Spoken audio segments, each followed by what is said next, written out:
الحمد لله رب العالمين والصلاة والسلام على سيد الأنبياء والمرسلين وعلى آله وصحبه أجمعين. أعوذ بالله من الشيطان الرجيم. بسم الله الرحمن الرحيم. وإن جنحوا للسلم فاجنح لها فتوكل على الله. صدق الله العظيم وصدق رسوله النبي الكريم ونحن على ذلك لمن الشاهدين والشاكرين والحمد لله رب العالمين. اللهم صل على سيدنا محمد وعلى آل سيدنا محمد وبارك وسلم. اللهم صل على سيدنا محمد وعلى آل سيدنا محمد وبارك وسلم. محترم بزرگ اور دوستو،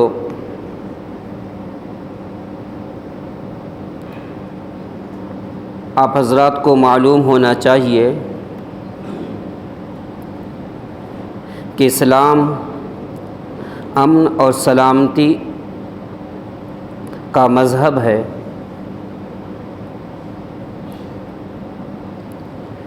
جو فساد اور دہشت گردی کو مٹانے کے لیے آیا ہوا ہے.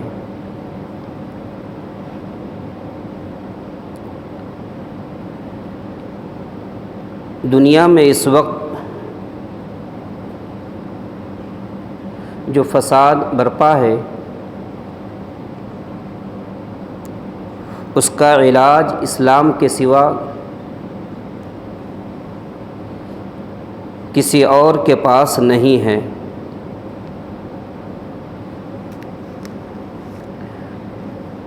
بدقسمتی سمجھ لیجئے کہ اسلام کو بدنام کرنے کی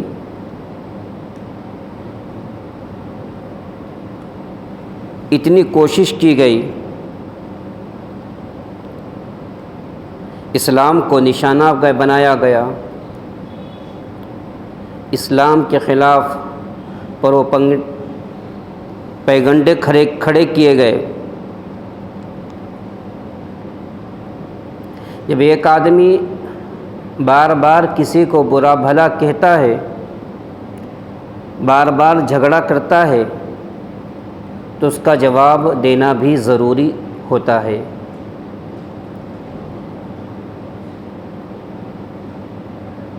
ہم جس معاشرے کے اندر رہتے ہیں،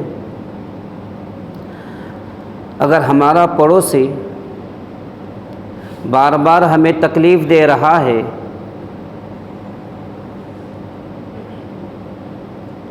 تو ہر مظلوم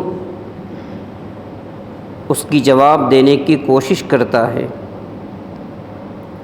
اسلام جو امن اور آشتی کا مذہب ہے، پیار اور محبت کا مذہب ہے، جب لوگوں نے اس کو بدنام کرنے کی کوشش کی تو اس کا جواب دینا بھی امت مسلمہ کے اوپر ضروری بنتا ہے.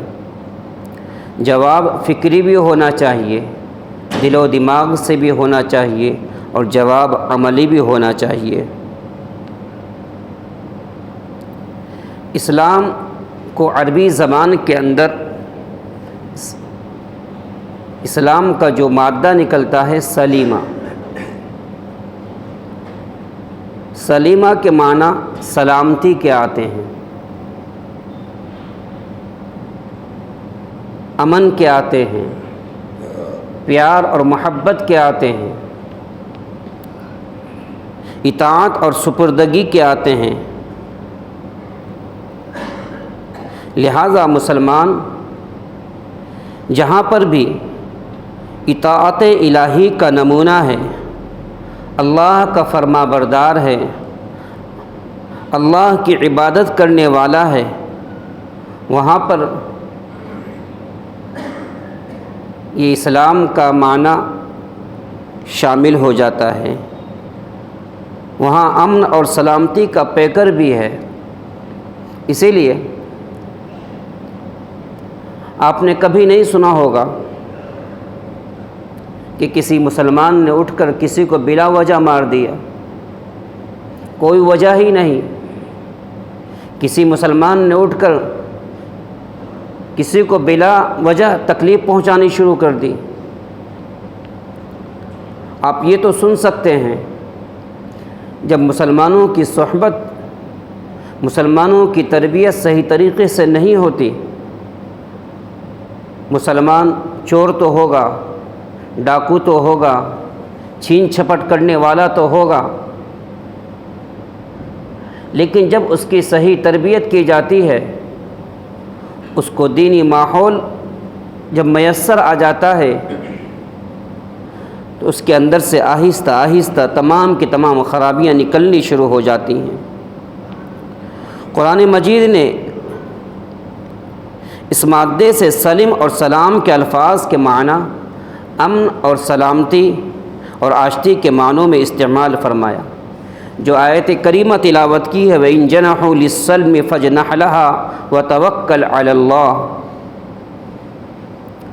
اس آیت کریمہ کے اندر اللہ تبارک و تعالی لوگوں سے کہہ رہے ہیں اگر کوئی مخالف طاقت تمہارے ساتھ لڑائی کر رہی ہے، پھر اگر وہ صلح پر آمادہ ہو جاتی ہے، صلح کی طرف مائل ہو جاتے ہیں، تو تم بھی اس کی طرف مائل ہو جاؤ، تم بھی ان کے ساتھ صلح کر لو، اللہ پر بھروسہ کرو، بے شک اللہ تبارک و تعالی سنتا ہے، باخبر ہے۔ اس واقعے سے، اس آیت کے اندر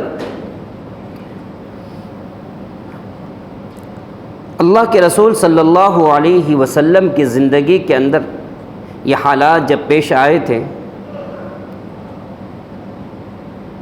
جب قریش مکہ سے معاہدہ ہو رہا تھا، اللہ کے رسول صلی اللہ علیہ وسلم دب کر صلح کر رہے تھے، اور اللہ کے رسول صلی اللہ علیہ وسلم کی یہ صلح صحابہ نے ناپسند فرمائی، حتیٰ کہ حضرت عمر رضی اللہ تعالی عنہ نے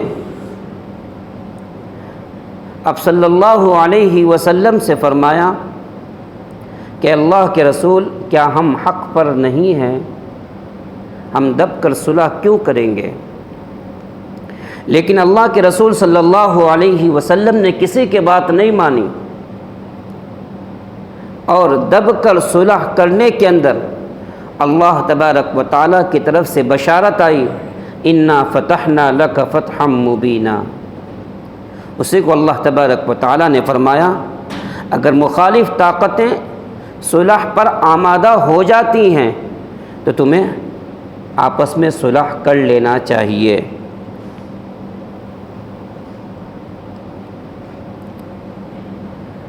محترم بزرگ دوستو، آپ حضرات کو معلوم ہونا چاہیے ہم میں سے ہر آدمی کسی نہ کسی جگہ کوئی کام کرتا ہے، یا ہمارے ماتحت میں کام کرنے والے لوگ ہوتے ہیں۔ ہم جس جگہ کام کرتے ہیں، کام کرنے کے وقت میں ہمارے دل کے اندر داعیہ یہ پیدا ہوتا ہے میں جس کے پاس کام کر رہا ہوں اس کا کام اچھے سے اچھا انجام دوں، تاکہ اس کی نظر کے اندر میری محبت پیدا ہو جائے، اس کے سامنے میری کریڈٹ بڑھ جائے۔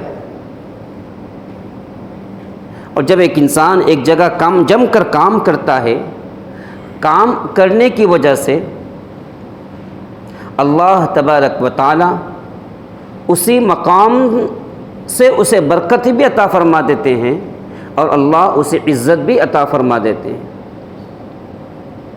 اگر آپ کے ماتحت میں کوئی آدمی کام کر رہا ہے اور وہ آپ کے حکم کو نہیں مانتا، آپ نے جو کام اس کے سپرد کیا ہے اس کام کو صحیح طریقے سے انجام نہیں دیتا، آپ خود اندازہ لگائیے کہ آپ کی نظر کے اندر وہ انسان کیسا ہوگا۔ آپ اس کو تنخواہ دیں گے، آپ اس کو پیمنٹ دیں گے؟ ہرگز نہیں دیں گے، کیوں؟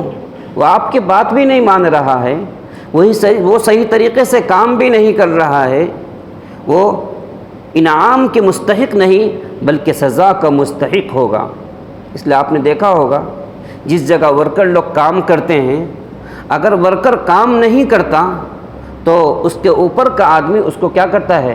اس کو گالی دیتا ہے، برا بھلا بولتا ہے، غصہ کرتا ہے، حتیٰ کہ پٹائی بھی کر دیتا ہے۔ ٹھیک اسی طریقے سے اللہ تبارک و تعالی نے جس طریقے سے دنیا کے معاملے کے اندر انسان قرب حاصل کرنا چاہتا ہے، انسان اپنے آقاؤں کا فرما بردار بننا چاہتا ہے، انسان اپنے کریڈٹ کو وہاں بڑھانا چاہتا ہے، ٹھیک اسی طریقے سے اللہ تبارک و تعالیٰ کے نزدیک بھی انسان کو قرب حاصل کرنا چاہیے۔ دنیا کی زندگی چند دنوں کی زندگی ہے، یہ مان کر اور نہ مان کر بھی گزر جائے گی، لیکن اگر مان کر زندگی گزاریں گے اللہ تبارک و تعالیٰ دنیا کے اندر بھی سکون عطا فرمائے گا، اور اللہ تبارک و تعالیٰ آخرت کے اندر بھی اس کا بہترین بدلہ عطا فرمائے گا۔ اب اللہ کے قرب کا ذریعہ کیا ہے؟ اللہ سے قریبی ہونے کا ذریعہ کیا ہے؟ جناب محمد رسول اللہ صلی اللہ علیہ وسلم کی حدیث ہے، آپ صلی اللہ علیہ وسلم نے فرمایا اللہ کے قرب کا ذریعہ، اللہ کے قرب کا ذریعہ، آپ صلی اللہ علیہ وسلم کی حدیث ہے، نوافل کے ذریعے انسان اللہ کا قرب حاصل کر سکتا ہے۔ آپ صلی اللہ علیہ وسلم نے فرمایا علیکم بقیام اللیل فإنہ داب الصالحین قبلکم، کہ تم قیام لیل کو یعنی رات کی نماز کو، تہجد کی نماز کو اپنے اوپر لازم کر لو۔ اب ہمارے اعضاء کمزور ہیں، نیند کا خمار ہمارے اوپر زیادہ رہتا ہے، اس لیے علماء نے لکھا ہے اگر کوئی عشاء کی نماز کے بعد وتر کی نماز پڑھ کر 4 رکعت تہجد کی نماز نیت کر کے پڑھ لیتا ہے، 4 رکعت کی نماز، 4 رکعت تہجد کی نیت کر کے پڑھ لیتا ہے، اللہ تبارک و تعالی قیام لیل کا یعنی تہجد کی نماز کا اس کو ثواب عطا فرما دیتے ہیں۔ حالانکہ تہجد کا آخری وقت کیا ہے؟ سحری سے پہلے کا وقت، یہ تہجد کا وقت ہوتا ہے، لیکن انسان کے اس چھوٹے سے عمل کو عشاء کی نماز کے بعد اگر انسان نے 4 رکعت نماز پڑھ لیا، اللہ تبارک و تعالی اسے تہجد کا ثواب عطا فرما دیتے ہیں اور اللہ اپنا قرب عطا فرما دیتے ہیں۔ جو انسان تہجد کا پابند ہوتا ہے، نمازوں کا پابند ہوتا ہے، اللہ تبارک و تعالی فطری طور پر اس کے چہرے سے نورانیت کو ٹپکا دیتے ہیں، اس کا چہرہ چمکدار ہو جاتا ہے، کسی پرفیوم کو لگانے کی ضرورت نہیں، کسی میک اپ کرنے کی ضرورت نہیں، قدرتی طور پر اللہ تبارک و تعالی اس کے چہرے کو نورانی کر دیتے ہیں اور اللہ اس کو اپنا محبوب اور مقبول بندہ بنا لیتے ہیں۔ اب ہم میں سے کون نہیں چاہتا کہ اللہ کے سامنے ہمارا کریڈٹ بڑھ جائے؟ دنیا والوں کے سامنے انسان کریڈٹ بڑھانے کے لیے بہت کچھ کرتا ہے۔ مثال کے طور پر کسی بڑے آدمی سے ہمارا تعلق ہو جائے تو لوگوں کے اندر بھی ہمارا کریڈٹ بڑھ جاتا ہے اور انسان کا کالر بھی ٹائٹ ہونا شروع ہو جاتا ہے، اور پھر انسان ڈرانا بھی شروع کر دیتا ہے، میرا فلاں سے تعلق ہے، تم میری بات نہیں مانے گا، میری مان کرنی چلے گا تو میں یہ کر دوں گا۔ اور قدرتی طور پر انسان ہر بڑے سے ڈرتا ہے، لیکن جس کے دل کے اندر اللہ کا ڈر آ جاتا ہے، جس کے دل کے اندر اللہ کی خشیت آ جاتی ہے، جو اللہ سے ڈرنے والا بن جاتا ہے، پھر دنیا اس سے ڈرنے لگ جاتی ہے۔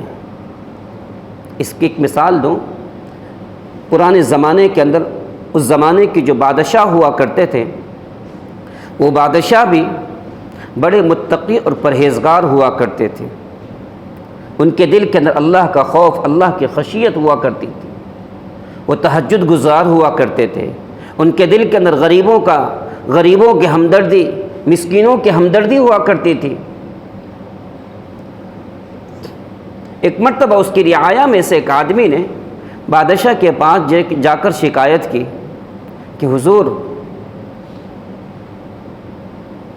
میں ایک مرتبہ سفر میں جا رہا تھا، سفر میں جاتے جاتے میں نے اشرفی کی تھیلی فلاں فلاں آدمی کے پاس رکھ دی ہے۔ اب میں جب سفر سے واپس آیا ہوں، جب میں نے اپنی اشرفی کی تھیلی اس سے مانگی ہے، وہ انکار کر رہا ہے، نہیں دے رہا ہے۔ اپنی ضرورت لے کر بادشاہ کے پاس گیا، اپنی پریشانی لے کر بادشاہ کے پاس گیا، لیکن بادشاہ سمجھدار تھا، بادشاہ عقل مند تھا، بادشاہ نمازی تھا۔ اس نے چاہا کہ میں کسی کے عیب کی پردہ پوشی کیسے کروں، حالانکہ جناب محمد رسول اللہ صلی اللہ علیہ وسلم نے فرمایا، جو انسان کسی کے عیب کو چھپاتا ہے، من ستر مسلما سترہ اللہ یوم القیامہ، جو انسان دنیا کے اندر کسی کے عیب کو چھپاتا ہے، کسی کے عیب کی پردہ پوشی کرتا ہے، اللہ تبارک و تعالی کل قیامت کے دن اس کی پردہ پوشی فرمائیں گے، اس کے عیب کو چھپائیں گے۔ بادشاہ کے دل و دماغ کے اندر آپ صلی اللہ علیہ وسلم کی یہ حدیث پیوستہ ہوگی، اس لیے بادشاہ نے کہا کہ ٹھیک ہے، فلاں فلاں تاریخ کو میرا گزر اس راستے پر ہوگا، جب میرا گزر اس راستے پر ہوگا تو تم وہاں جا کر اپنا تقاضا اس آدمی کے پاس کرنا شروع کر دینا۔ ٹھیک جب وقت موعود آ گیا، یعنی جب بادشاہ نے جو تاریخ دی تھی وہ تاریخ آ گئی، بادشاہ کی سواری جب ادھر سے گزرنے لگی، گزرتے گزرتے بادشاہ نے دیکھا فلاں آدمی کے پاس بیٹھا ہوا ہے۔ بادشاہ نے اپنی سواری روکی اور روکنے کے بعد کہا، بھائی کیا ہوا، بہت دن سے آپ ہمارے پاس نہیں آئے۔ بادشاہ نے اس آدمی کو اپنے پاس بلایا، اس سے بات چیت کی اور اس کو اپنے دربار میں آنے کی درخواست کی۔ یہ اشرفی جس کے پاس رکھی گئی تھی، یہ امانت جس کے پاس رکھی گئی تھی، اس نے دیکھا اوہو یہ تو بہت بڑا آدمی لگ رہا ہے، اس کا تو بادشاہ کے ساتھ تعلق ہے، بادشاہ اس کو دیکھ کر رک رہا ہے۔ جیسے ہی بادشاہ کی سواری آگے گئی، وہ آدمی اندر گیا اور اندر جانے کے بعد اس نے وہ اشرفی کی تھیلی لائی اور اس کو واپس کر دی۔ وہ آدمی جو بار بار مانگنے کی وجہ سے اس کی اشرفی کی تھیلی کو نہیں دے رہا تھا، اس کی امانت واپس نہیں کر رہا تھا، لیکن بادشاہ کی خبر خیریت کی وجہ سے اس نے فوراً اس کی اشرفی کی تھیلی کو لا کر واپس کر دیا۔ کہا ہو سکتا ہے اگر اس نے بادشاہ سے میری شکایت کر دی تو بادشاہ مجھے سولی پر لٹکا دے گا۔ بادشاہ کا ڈر تھا لیکن اللہ کا ڈر اس کے دل کے اندر نہیں تھا۔ پتہ چلا دنیا کے اندر انسان اپنے وسائل کو بنانے کے لیے، اپنی طاقت کو بنانے کے لیے، کسی بڑے آدمی سے تعلق قائم کرنے کے لیے انسان پاپڑ بیلتا ہے، لیکن اللہ سے تعلق قائم کرنے کے لیے، اللہ کا قرب حاصل کرنے کے لیے انسان کو پاپڑ بیلنے کی ضرورت نہیں ہے۔ اللہ والے فرماتے ہیں انسان اپنی زبان کو لگام دے دے اور اپنے دل کو کنٹرول کر لے، وہ سب سے بڑا متقی اور پرہیزگار بن جائے گا۔ اس لیے دوستو اللہ کا قرب حاصل کیسے کریں گے؟ اللہ کا قرب نمازوں کے ذریعے حاصل ہوتا ہے، اللہ کا قرب عبادت کے ذریعے حاصل ہوتا ہے، اللہ کا قرب محبت کے ذریعے حاصل ہوتا ہے، اللہ کا قرب ایک دوسرے کے ساتھ ہمدردی کے ساتھ حاصل ہوتا ہے۔ اسی لیے اللہ کا قرب حاصل کرنا چاہیے۔ جناب محمد رسول اللہ صلی اللہ علیہ وسلم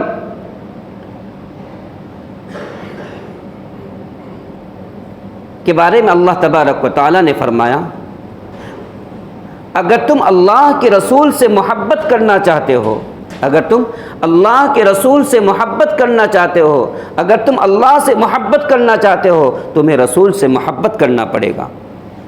وَأَطِيعُوا اللَّهَ وَأَطِيعُوا الرَّسُولَ، وَأَطِيعُوا اللَّهَ وَأَطِيعُوا الرَّسُولَ، تمہیں رسول کی اتباع کرنی پڑے گی، رسول کے نقش قدم پر چلنا پڑے گا۔ اس لیے دوستو دنیا کے حالات یہ بتا رہے ہیں اللہ ہم سے ناراض ہے۔ آپ نے دیکھا ہوگا فلسطین کے واقعات کس کے سامنے چھپے ہوئے نہیں ہیں؟ سوشل میڈیا پر پورے فلسطین کے واقعات نظر آ رہے ہیں۔ مسلمانوں کو مارا جا رہا ہے، بچوں کو یتیم کیا جا رہا ہے، عورتوں کو بیوہ کیا جا رہا ہے۔ ظالم طاقتیں فلسطین کے اوپر ظلم و تشدد کر رہی ہے، لیکن پوری دنیا خاموش نظارہ دیکھ رہی ہے۔ دوستو، اللہ کے رسول صلی اللہ علیہ وسلم نے ایک وقت میں فرمایا تھا کہ پورے ایمان والے، پورے مسلمان ایک جسم کے مانند ہیں۔ جیسے ایک جسم کو تکلیف ہوتی ہے تو انسان کے پورے جسم کو تکلیف ہونی چاہیے۔ لیکن اب اندازہ لگائیے کتنے بچے شہید کر دیے گئے، کتنی عورتوں کو بیوہ کر دیا گیا، مساجد کو مسمار کر دیا گیا، گھروں کو تہس نہس کر دیا گیا، لیکن پھر بھی مسلمان خواب غفلت کے اندر سویا ہوا ہے۔ مسلمان جیسا کل تھا ویسا آج بھی ہے۔ لیکن دوستو، ضرورت ہے اس بات کی، ہمیں اپنے آپ کو بدلنے کی کوشش کرنا ہے، ہمیں اپنے آپ کو اپڈیٹ کرنا ہے، اور ہمیں سچا اور پکا مسلمان اپنے آپ کو بنانے کی کوشش کرنا ہے۔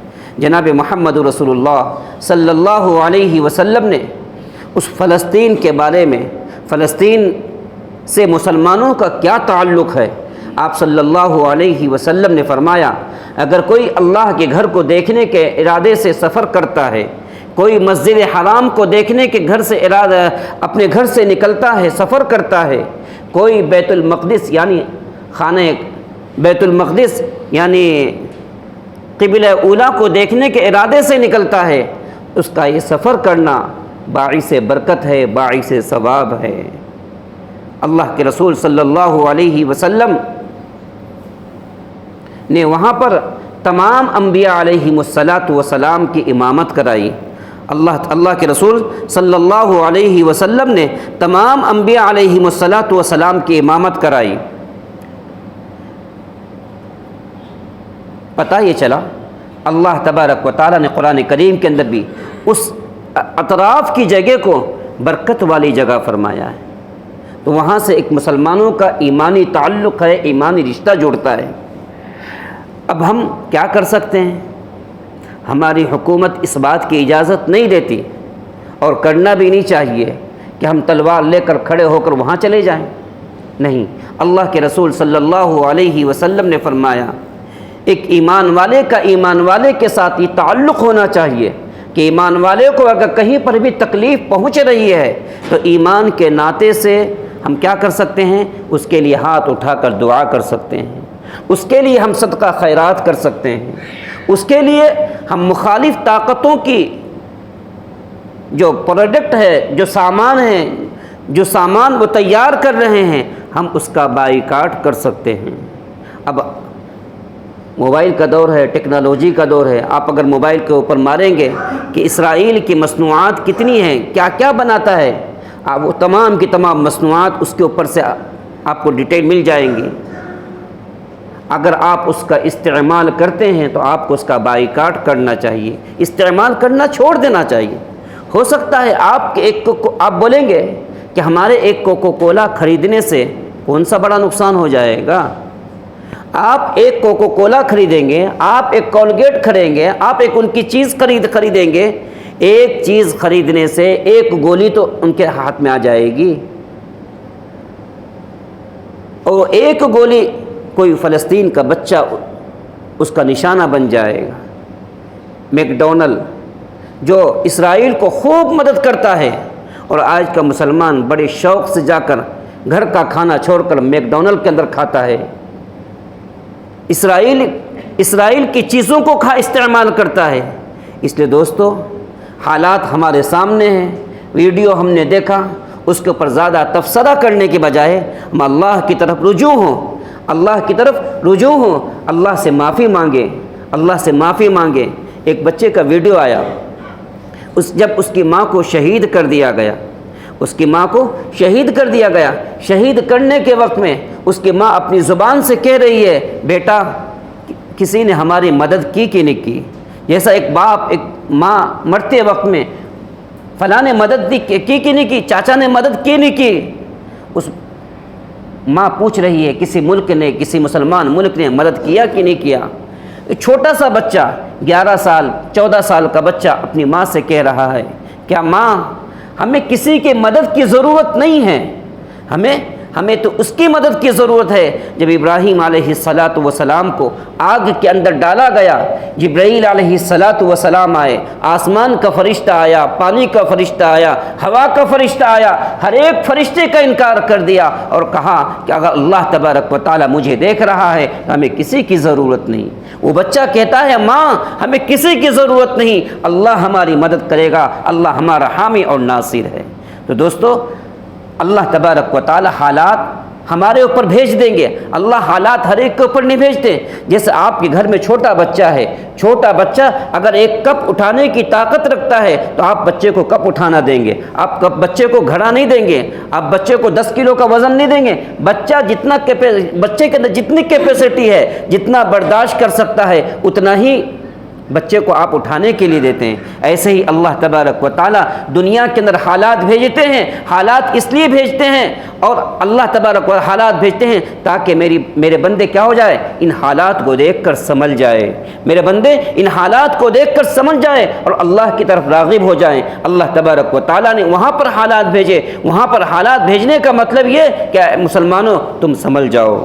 اللہ تبارک و تعالیٰ کی طاقت بہت بڑی ہے، کتنے سارے مسلمان، کتنی کنٹری مسلمانوں کی ہے، لیکن ایک مسلمانوں کے اوپر جب حالات آ رہے ہیں، پریشانی آ رہی، تمام کے تمام لوگ خاموشی کے ساتھ کھڑے ہو کر دیکھ رہے ہیں، کوئی بھی اللہ کی طرف راغب ہونے کو تیار نہیں، کوئی بھی اللہ کی طرف رجوع ہونے کو تیار نہیں۔ اس لیے ضرورت ہے دوستو، ہم انفرادی گناہوں کو چھوڑنے کی کوشش کریں، انفرادی گناہوں کو چھوڑنے کی کوشش کریں، گھروں کے اندر استغفار کریں۔ اللہم انا نجعلک فی نحورہم ونعوذ بک من شرورہم، استغفر اللہ۔ ہمیں کچھ نہیں آتا، ہم اپنی ٹوٹی زبان سے، ہم جس زبان میں بول سکتے ہیں، اے اللہ ہماری کمزوری کو معاف فرما۔ ہو سکتا ہے ہماری نحوست کی بنا پر، ہماری کرتوت کے بنا پر اللہ تبارک و تعالی وہاں پہ حالات بھیج رہے ہیں۔ آج مسلمان کی اللہ کی مدد کہاں ہے؟